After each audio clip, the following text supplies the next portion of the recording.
Hi hello welcome to AK Delight. ಎಲ್ಲರಿಗೂ ನಮಸ್ಕಾರ. ನಾನು ನಿಮ್ಮ ಅಕ್ಷತಾ. ಇವತ್ತು ನಾನು ಈ ಬೇಸಿಗೆಗೆ ರುಚಿಕರವಾದಂತಹ ಹಾಗೆ ತಂಪಾದಂತಹ ಚಿಕ್ಕು ಮತ್ತು ಬಾಳೆಹಣ್ಣನ್ನು ಉಪಯೋಗಿಸಿಕೊಂಡು ಮಿಲ್ಕ್ ಶೇಕನ್ನು ರೆಡಿ ಮಾಡ್ತಾ ಇದ್ದೇನೆ.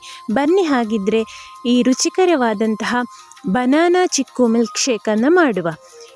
ಈ ಮಿಲ್ಕ್ ಶೇಕ್ ಮಾಡಲಿಕ್ಕೆ ನಾನಿಲ್ಲಿ ಒಂದು ಪಚ್ಚೆ ಬಾಳೆಹಣ್ಣನ್ನು ತಗೊಂಡಿದ್ದೇನೆ. ಇದು ಹಣ್ಣಾದಂತಹ ಪಚ್ಚೆ ಬಾಳೆಹಣ್ಣು. ಇದನ್ನು ಈ ರೀತಿ ಸಿಪ್ಪೆ ತೆಗೆದು ಮಿಕ್ಸಿ ಜಾರಿಗೆ ಹಾಕಿಕೊಳ್ತಾ ಇದ್ದೇನೆ.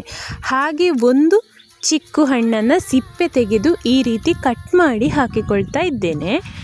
ಇನ್ನು ಒಂದು 2 ಚಮಚ ಆಗುವಷ್ಟು ಗೋಡಂಬಿ. ಸ್ನೇಹಿತರೆ, ಯಾರೆಲ್ಲ ನಮ್ಮ ಚಾನೆಲ್ಗೆ ಸಬ್ಸ್ಕ್ರೈಬ್ ಆಗಲಿಲ್ವೋ ಸಬ್ಸ್ಕ್ರೈಬ್ ಮಾಡಿ, ಹಾಗೆ ವಿಡಿಯೋನ ಫುಲ್ ನೋಡಿ ಸಪೋರ್ಟ್ ಮಾಡಿ. ಇನ್ನಿದಕ್ಕೆ ನಾನಿಲ್ಲಿ ಆರ್ಗ್ಯಾನಿಕ್ ಶುಗರನ್ನು ಬಳಸ್ತಾ ಇದ್ದೇನೆ. ನೀವು ಬೇಕಿದ್ದರೆ ನಾರ್ಮಲ್ ಶುಗರ್ ಕೂಡ ಬಳಸ್ಕೊಳ್ಬಹುದು.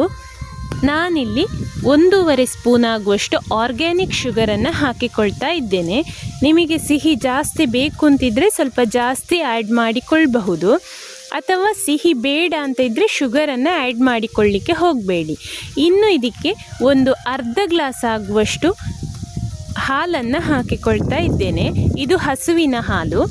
ಇಷ್ಟು ಹಾಕಿ ಈ ರೀತಿ ನುಣ್ಣಗೆ ರುಬ್ಬಿಕೊಳ್ಬೇಕು. ನೋಡಿ, ಈ ರೀತಿ ನುಣ್ಣಗೆ ರುಬ್ಬಿಕೊಂಡಿದ್ದೇನೆ. ಇನ್ನಿದನ್ನು ಒಂದು ಪಾತ್ರೆಗೆ ಶಿಫ್ಟ್ ಮಾಡಿಕೊಳ್ಳುವ. ನೋಡಿ, ಈ ರೀತಿ ಚೆನ್ನಾಗಿ ನುಣ್ಣಗೆ ರುಬ್ಬಿಕೊಂಡಂತಹ ಚಿಕ್ಕು, ಬಾಳೆಹಣ್ಣು, ಗೋಡಂಬಿ ಹಾಗೆ ಸಕ್ಕರೆ ಇಷ್ಟನ್ನು ಒಂದು ಪಾತ್ರೆಗೆ ಶಿಫ್ಟ್ ಮಾಡಿ ಮಿಕ್ಸಿ ಜಾರನ್ನು ಸ್ವಲ್ಪ ನೀರಿನಿಂದ ತೊಳೆದು ಇದೇ ಪಾತ್ರೆಗೆ ಹಾಕಿಕೊಳ್ಳಿ. ಇನ್ನಿದಕ್ಕೆ ಒಂದು ಗ್ಲಾಸ್ ಆಗುವಷ್ಟು ಹಸುವಿನ ಹಾಲನ್ನು ಆ್ಯಡ್ ಮಾಡಿಕೊಳ್ತಾ ಇದ್ದೇನೆ. ಕನ್ಸಿಸ್ಟೆನ್ಸಿ ನೋಡಿಕೊಂಡು ಆ್ಯಡ್ ಮಾಡಿಕೊಳ್ಳಿ. ಇದು ಮಿಲ್ಕ್ ಶೇಕ್ ಆದ ಕಾರಣ ಹಾಲನ್ನು ಆ್ಯಡ್ ಮಾಡಿಕೊಳ್ತಾ ಇದ್ದೇನೆ. ಸ್ವಲ್ಪ ತೆಳು ಬೇಕು ಅಂತಿದ್ರೆ ಸ್ವಲ್ಪ ಹಾಲು ಜಾಸ್ತಿ ಆ್ಯಡ್ ಮಾಡಿಕೊಳ್ಳಿ.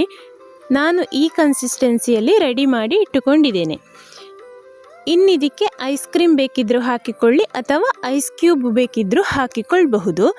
ಸ್ನೇಹಿತರೆ, ಈ ರೆಸಿಪಿ ನಿಮಗೆ ಇಷ್ಟ ಆಗಿದ್ದರೆ ಪ್ಲೀಸ್ ಒಂದು ಲೈಕ್ ಕೊಟ್ಟು ಶೇರ್ ಮಾಡಿ, ಸಬ್ಸ್ಕ್ರೈಬ್ ಮಾಡಿ, ಹಾಗೆ ಬೆಲ್ ಐಕಾನನ್ನು ಪ್ರೆಸ್ ಮಾಡಿ.